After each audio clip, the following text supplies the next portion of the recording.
여러분, 씨를 그냥 삼키는 습관 혹시 아직도 갖고 계신가요? 어떤 과일은 씨를 먹어도 괜찮지만 어떤 과일은 정말 조심하셔야 합니다. 심할 경우 두통이나 심장 박동 이상까지 생길 수 있다는 사실 알고 계셨나요? 오늘 영상에서는 먹어도 되는 씨와 절대 피해야 할 씨를 구분해서 알려드릴게요. 오늘 영상 요약. 이번 영상에서는 과일 속 씨앗에 숨겨진 건강 정보에 대해 다룹니다. 먹으면 오히려 약이 되는 씨앗과 반대로 독이 될 수 있는 씨앗을 구분해 드릴게요. 또한 씨앗을 먹을 때의 주의사항과 실생활에서 안전하게 활용하는 방법까지 함께 알려드립니다. 과일을 먹을 때 우리는 종종 고민하게 됩니다. 이 씨 뱉어야 할까? 그냥 삼켜도 괜찮을까? 과일의 씨앗은 작고 먹는 양이 많지 않아 보이지만 그 안에는 꽤 강력한 성분들이 들어 있습니다. 특히 중년 이후에는 건강에 관심이 많아지면서 식품 하나도 조심스럽게 선택하게 되는데요. 이럴 때 씨앗의 성분을 알고 섭취 여부를 결정하는 건 우리 건강을 지키는 데 큰 도움이 됩니다.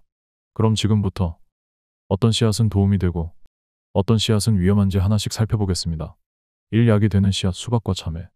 수박을 드실 때 씨는 무조건 뱉는 습관이 있으셨던 분들, 이제는 한 번쯤 생각을 달리 해보셔도 좋겠습니다.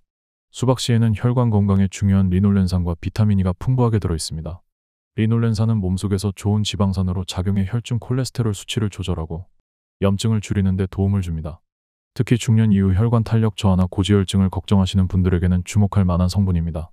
비타민 E는 잘 알려진 항산화 비타민으로 세포의 산화를 막고 노화 속도를 늦추는 데 도움이 됩니다. 꾸준히 섭취할 경우 피부 탄력 유지와 면역력 강화에도 긍정적인 영향을 줄 수 있는데요. 이 성분은 특히 나이가 들면서 자연스럽게 줄어드는 항산화 방어력을 보완해주는 역할을 합니다.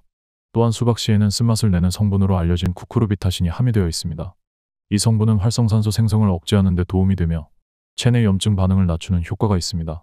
일부 동물 실험에서는 쿠쿠르비타신이 암세포의 성장 억제에도 긍정적인 영향을 준다는 결과가 보고된 바 있습니다. 참외씨 역시 건강에 좋은 성분이 많습니다. 특히 많은 분들이 그냥 버리는 참외 속의 흰색 덩어리, 즉 태자는 사실상 영양소의 보고입니다. 이 태자에는 엽산이 풍부하게 들어있는데요.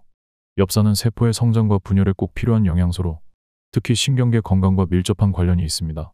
중년 이후 기억력이나 집중력 저하가 걱정되는 분들에게도 엽산은 도움을 줄 수 있습니다.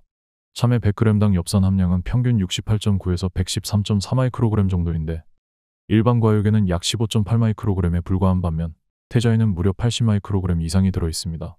이 수치는 일반적인 채소류보다도 높은 수준이며 특히 식욕이 떨어지거나 소화 기능이 약한 분들이 과일로 엽산을 섭취할 수 있는 좋은 방법이 될 수 있습니다. 이 외에도 태자에는 비타민C도 함께 들어있어 면역력을 강화하고 피부 건강을 유지하는 데 도움을 줍니다. 특히 비타민C는 유해 흡수율이 좋은 형태로 존재하기 때문에 참외를 과육과 태자 모두 함께 먹을 경우 몸속에서 훨씬 더 효과적으로 활용될 수 있습니다. 궁금해하실 부분, 참외 태자는 식감이 물컹하고 달지 않아서 드시기 불편하다는 분들도 계시죠. 그렇다면 꼭 먹어야 할까요? 꼭 억지로 드실 필요는 없습니다. 하지만 믹서기에 갈아 스무디나 주스로 활용하시면 과육과 함께 섭취할 수 있고 영양도 놓치지 않게 됩니다. 또 냉동해서 갈아 마시면 더운 날씨에 시원한 건강 음료로도 즐기실 수 있으니 가능하다면 버리지 말고 활용해 보시는 걸 추천드립니다. 이 강력한 항산화 효과 포도씨. 포도를 드실 때 씨는 자연스럽게 뱉게 되지만 사실 이 작은 씨앗 속에 건강에 유익한 성분이 꽤 많이 들어있다는 사실 알고 계셨나요? 특히 포도씨에는 폴리페놀이라는 강력한 항산화 물질이 풍부하게 들어있습니다. 이 폴리페놀은 세포 손상을 유발하는 활성산소를 제거해주는 역할을 하며 피부 탄력을 높이고 노화 속도를 늦추는 데 도움을 줍니다. 중년 이후 피부가 얇아지고 탄력이 떨어지면서 잔주름이 생기는 것이 고민이신 분들 많으실 텐데요. 이런 분들에게 폴리페놀은 꽤 주목할 만한 성분입니다. 외부 자극에 의한 피부 손상을 방어하고 진피층에서 콜라겐 분해를 억제하는 데에도 관여하기 때문입니다. 뿐만 아니라 포도씨는 뇌 건강에도 긍정적인 영향을 줍니다. 미국 마운트 사이나이 대학의 연구에 따르면 포도씨를 꾸준히 섭취할 경우 알츠하이머 치매의 주요 원인 중 하나로 알려진 베타 아밀로이드라는 단백질의 축적을 억제하는 데 효과적이라고 밝혔습니다. 베타 아밀로이드는 뇌세포 사이에 쌓이며 신경 전달을 방해하고 기억력 감퇴와 같은 인지 기능 저하로 이어질 수 있습니다. 따라서 포도씨에 들어있는 항산화 성분이 이를 줄여주는 방향으로 작용할 수 있다는 점은 매우 중요한 의미를 갖습니다. 포도씨는 이처럼 피부와 뇌 건강 모두에 이중으로 긍정적인 영향을 미칠 수 있는 식물성 항산화제의 보고라고 할 수 있습니다. 특히 중년 이후 신체의 산화 스트레스가 증가하고 인지력이나 피부 탄력이 떨어지기 시작하는 시기에 꾸준히 섭취하면 좋은 결과를 기대해 볼 수 있습니다. 궁금해하실 부분, 포도씨는 그냥 씹어서 삼켜도 괜찮을까요? 일반적으로 포도씨를 그냥 삼켜도 몸에 해를 끼치지는 않지만 이렇게 섭취했을 경우 안에 들어있는 유효 성분이 체내에서 잘 흡수되지 못할 수 있습니다. 실제로 폴리페놀은 포도씨의 단단한 외피 안에 갇혀 있기 때문에 이를 씹거나 갈아서 먹거나 또는 포도씨 오일과 같은 형태로 섭취하는 것이 훨씬 효과적입니다. 포도씨 오일은 열에 강한 특성 때문에 요리용 오일로도 적합하고 항산화 성분이 피부 건강에 도움을 줄 수 있어 스킨케어나 마사지용으로도 활용되고 있습니다. 단, 시중에 판매되는 포도씨 오일 중에는 정제 과정에서 항산화 물질이 상당 부분 파괴된 제품도 있기 때문에 원료나 제조 방식이 신뢰할 수 있는 제품을 고르는 것이 좋습니다. 3. 반드시 조심해야 할 씨앗 사과. 사과는 아침 공복에 먹기 좋은 과일로 많은 분들이 즐겨 드시죠. 실제로 사과에는 펙틴, 식이섬유, 비타민C 등이 풍부해 장 건강과 면역력에 도움을 줄 수 있습니다. 하지만 이렇게 몸에 좋은 사과도 조심해야 할 부분이 하나 있습니다. 바로 사과 씨앗입니다. 사과의 씨앗에는 시아나수소라는 독성 물질이 포함되어 있는데요. 이 성분은 인체에 유해한 청산가리 계열의 독으로 소량이라도 장기적으로 노출될 경우 건강에 좋지 않은 영향을 줄 수 있습니다. 물론 하루에 한두 알 정도의 씨앗을 실수로 삼켰다고 해서 바로 위험해지는 것은 아니지만 문제는 그것이 반복적이고 장기적으로 이어질 경우입니다. 예를 들어 사과를 통째로 착즙해서 매일 생즙으로 마시는 분들 가운데 씨앗까지 함께 갈아 마시는 경우가 있습니다. 이런 방식으로 섭취하면 시아나수소가 체내에 반복적으로 쌓일 수 있으며 실제로 만성 두통이나 불면증, 현기증, 불안감 등을 호소하는 사례도 있습니다. 특히 시아나수소는 혈액 내에서 산소 운반을 방해하는 작용을 하기 때문에 심한 경우에는 호흡곤란, 혈압 상승, 심장 박동 이상 등으로 이어질 수 있습니다. 궁금해하실 부분, 사과 씨를 먹으면 정말 위험한가요? 결론부터 말씀드리면 아주 소량이라면 크게 걱정하실 필요는 없습니다. 문제는 씨앗을 매번 다량으로 섭취하거나 장기적으로 복용하는 경우입니다.